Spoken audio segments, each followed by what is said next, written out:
Who hasn't heard of James Bond? I feel like this name is even more known than the actor who actually portrays him, which of course is Daniel Craig. Prepare all the popcorn you need, because we're about to learn more about the amazing Daniel Craig, his life, career and of course his automobile collection. Daniel Rawton Craig was born on the 2nd of March 1968 in Cheshire, England. Craig and his sister moved to the Wirral Peninsula with their mother after his parents separated back in 1972, where he attended primary school in Hoylake and secondary school in Frodsham. He was a member of Hoylake RFC's rugby union team. Craig began performing in school plays when he was 6 years old, with his first appearance in Frodsham's primary school's production of Oliver.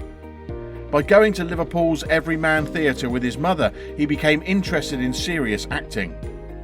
In 1982, at the age of 14, he appeared in Hillborough High School's production of Romeo and Juliet and Cinderella. Craig dropped out of school at the age of 16 to pursue acting. He was accepted into the National Youth Theatre and relocated to London, where he paid for his schooling by working part-time in restaurants. His parents saw him make his stage debut in Troilus and Cressida as Agamemnon. Under the direction of director Edward Wilson, he toured with the National Youth Theatre to Valencia and Moscow. I would have loved to have seen him play Agamemnon. He is an English actor with a quiet seriousness and ruggedly attractive face. Craig rose to international prominence as James Bond, the Playboy spy in multiple flicks, beginning with Casino Royale. His acting career, on the other hand, began with a little part in the film The Power of One. Craig went on to have a succession of supporting and guest roles in television movies and serials after that. He rose to prominence in England as a troubled young man in a relationship drama miniseries Our Friends in the North, as the highwayman of the title character in the raunchy television adaptation of Daniel Defoe's novel The Fortunes and Misfortunes of Mole Flanders, and as French aviator Henri Guillemette in the Antoine de Saint-Exupéry biopic Saint-X.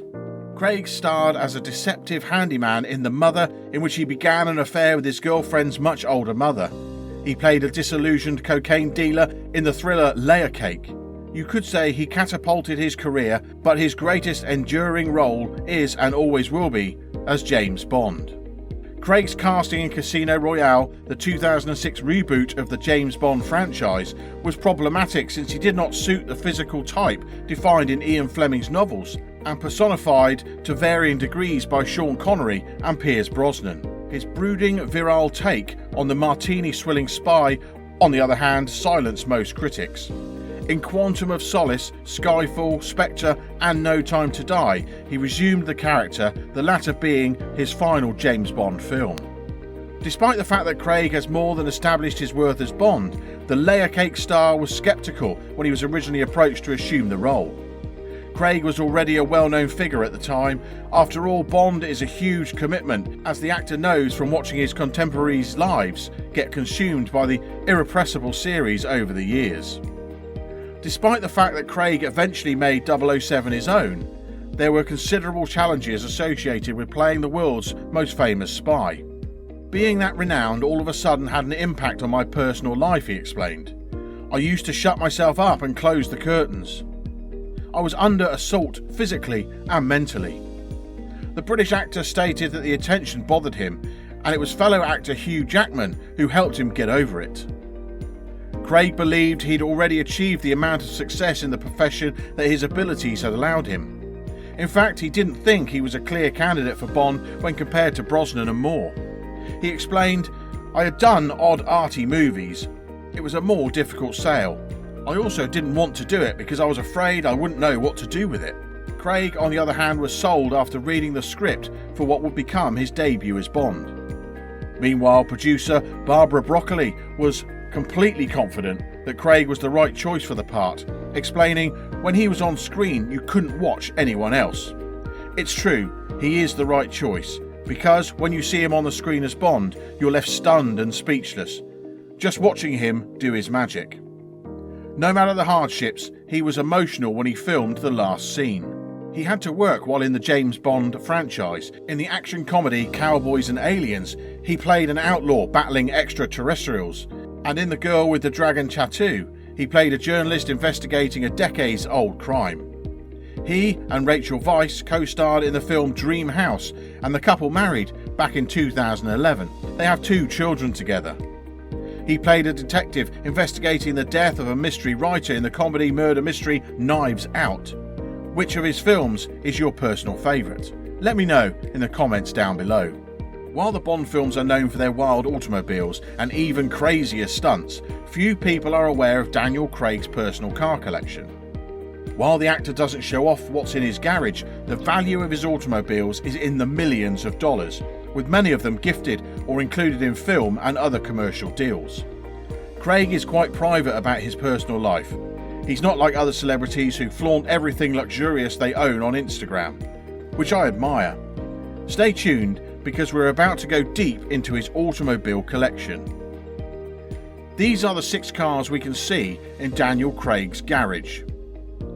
Number 6. The Aston Martin DBS V12. Daniel Craig, like his British spy character, is an Aston Martin enthusiast. He owns the DBS, a naturally aspirated V12 with a manual transmission that may consider to be one of the best automobiles manufactured by the automaker. This car was supposedly used in one of the James Bond films, and Craig was apparently handed one of the film cars once the shooting was completed. What a fantastic bonus. The Aston Martin DBS is powered by a 5.9 litre AM11 V12 engine with 4 valves per cylinder. The DBS's engine produces 510 brake horsepower at 6,500 RPM and 570 Newton meters of torque. Number 5. The Aston Martin DB5. The Aston Martin DB5 is deeply connected to the James Bond franchise, so it's no surprise that Craig owns one. I'm not sure if his own automobile has any of the Q-developed 007 gadgets, but I wouldn't be surprised if there are a few hidden features. You and I are both left guessing because Craig does not drive the car to events. Between 1963 and 1965, 1,059 Aston Martin DB5s were produced, each with a 4-litre straight-six engine capable of producing 282 brake horsepower and a 0 to 60 miles an hour time of 8 seconds. Number 4. The Aston Martin DB10. Craig is rumoured to have one of these non-production Aston Martin DB10s in his garage, although no formal confirmation has been made. These were stunning automobiles, but almost all of the interior were dirty due to the fact that the majority of them were just smashed during the filming of Spectre. However, it's likely that one of the few survivors were given to the actor as a memory from the shoot. If that's the case, expect to see it auctioned off in a few decades for a ridiculous sum. The Aston Martin DB10 has a 4.7 litre V8 engine and a 6-speed manual transmission. It has a top speed of 193 miles an hour and a 0 to 60 miles per hour time of 4.3 seconds. Number 3. The Jaguar XJ. When he wishes to travel in style and comfort, this large British sedan is an excellent choice. This car is on many people's wish lists in England and internationally because of its luxury interior, something the British automaker excels at. Thanks to the supercharged V8 engine, it's also no slouch when it comes to performance. Number 2. The Range Rover Sport. Because Jaguar Land Rover has ties to the James Bond films, Craig was reportedly gifted a Land Rover Range Rover Sport. 007 is frequently seen driving such proudly British automobiles, including a Range Rover Sport. Craig also appeared in a commercial for the luxury SUV, so it won't be surprising if his contract required that he get one as part of his payment for services provided. Number 1. The Ford Mondeo. This isn't the type of car you'd expect someone with a lot of money to drive. It was featured in one of the James Bond movies, but perhaps that's the point. Most people aren't looking for Daniel Craig behind the wheel of a very ordinary mid-sized sedan, so he can stay under the radar when he wants to. The best 007 cars are in the era of Daniel Craig as James Bond. So far, so good. I believe that the Daniel Craig James Bond automobiles are among the best in all of the James Bond films, and that he was really fortunate to be able to drive them. That being said, who knows what the franchise's future holds? At the absolute least, we can expect the next 007 to arrive in a show-stopping vehicle. Finally, I'd like to share one of my favourite quotes from the star of this video. I don't say can't do that, won't do that. I've never thought in that way about work. We can pick what we want to do and what we don't want to do as individuals, but there is nothing we can't do.